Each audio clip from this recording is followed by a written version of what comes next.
Live in Nissan of Union City this Sunday afternoon, we celebrated 4 years of gospel jazz, doing it at a car dealership, having church on a Sunday afternoon, and of course, one thing that was on my bucket list is to have world-renowned Kirk Whalum come through and bless us with music, ministry, amazing, amazing young man doing amazing things all across the world. And he came and he performed for free. The brand new CD, Gospel According to Jazz, volume number 4. 4 volumes of powerful music, but, well, over 25 albums probably now. That's doing right, amazing things, man. Wow. Which is your favorite album, Kirk? Man, I appreciate it. Out of 25, which is the probably favorite? This one, man. Wow. You know, you're asking artists, what's your favorite record? This one. I probably, besides this one, I'll say one called In This Life. Okay. Because I went and did a record of I got a lot of country musicians and country writers and you know, just kind of did what I call Tennessee music, man. It's just so relaxing. It's so,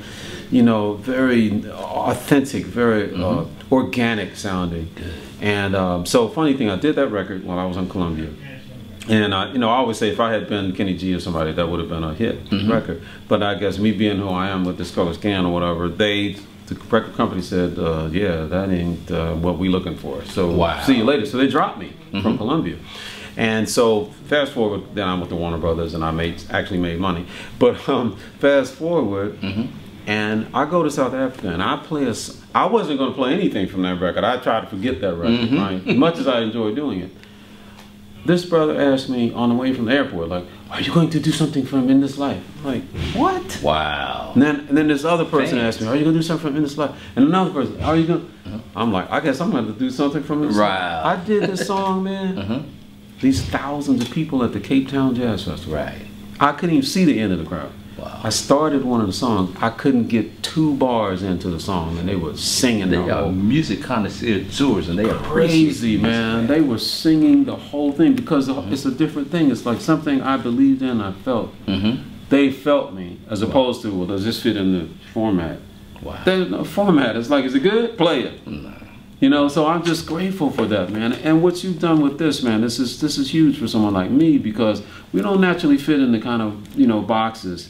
So for you to be, not just with me, but with artists like myself, you know, Ben Tankard and others, who are doing something that is legit, that people would enjoy, but they'll never hear it without this kind of well, you got a platform on Praise, and we're happy. And little Birdie told me that you might be at our Praise in the Park, which would be amazing. Yeah. If we're breaking it, you know, and if it happens, it's going to be like, amazing. don't jinx it, right? I can't, you know, you can't jinx what we know, what God has ordained, man. Yes, so, man, it's good to be a part of this afternoon and feel your spirit, man, through your music, and you know, for you to touch the people and just really like in this intimate setting, we couldn't ask for more, man. Tell us about this, man. Sure. You got your whole family on here, basically. Yes, the Gospel According to Jazz series, chapters 1 through 4 now, is all about, you know, God's radical welcome, and for people who are not sort of, you know, they're sort of outside the box, and well, I like gospel, but I also like this, and I like that, and I like that. Right. And it was about embracing and empowering other musicians, folks like Layla Hathaway, George Duke, you know, Doc Powell, Paul Jackson Jr., Jonathan Butler, who were not known in sort of gospel radio, but nonetheless people who were either walking with God or people who had something of spiritual value to convey and to share. And so that was really what I wanted to do, to always open that up for them, to make it a live experience. And man, I mean, you think about chapter 3, we did everything. I'm everything I am because you love me. Right. George Duke played his heart out, man.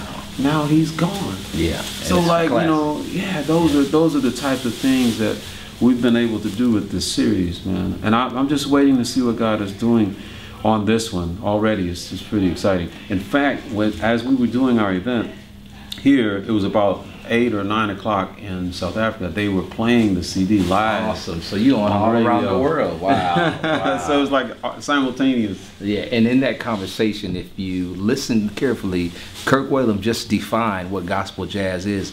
And a lot of times it's hard to explain to people what gospel jazz is because some people are so closed-minded when it comes to jazz. But it's music, and it's the spirit of the person playing that music. And appreciate you defining that for people. Sure, brother. I appreciate all that you're doing. And at the end of the day, you know, we find out that there's a whole lot of ways to connect with people. You know, it doesn't have to be the conventional ways. Right. And so this is exciting to see people come out and support what you're doing. Right. My one question for Kirk Whalum is, and I thought about this, I said, wow, we can tell our praise listeners at mypraiseatl.com across the world, what would Kirk Whalum be doing if he wasn't doing this jazz? That's interesting. I love kids, man. I just light up when they come around, and so some kind of way I would be working with them. I love languages. I speak French and Spanish. Show us. And ahora estoy aprendiendo ahora mismo para compartir en español. Claro, es un placer conectar con la gente, la gente tuya.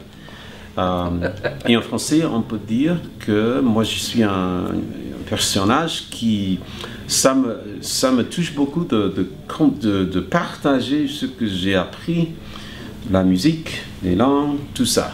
How many languages? That's it. English, French, and Spanish. Wow, I speak Nihongo, I speak a little Japanese, but that's enough to get in trouble. Yeah.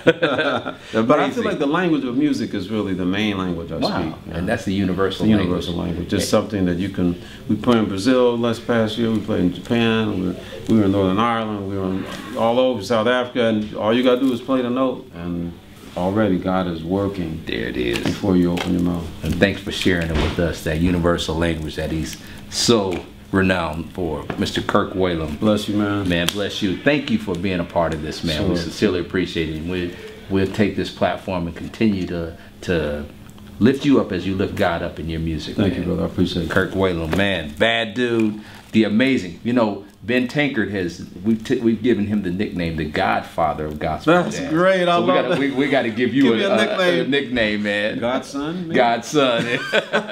He's not as old as you, Ben. You know. We love you, man. Kirk Whalum, y'all. Amazing. Make sure you pick up the product of Gospel According to Jazz, volume number 4. And while you're at it, get all the versions of it. And make sure you check out the DVD too, Live from Africa.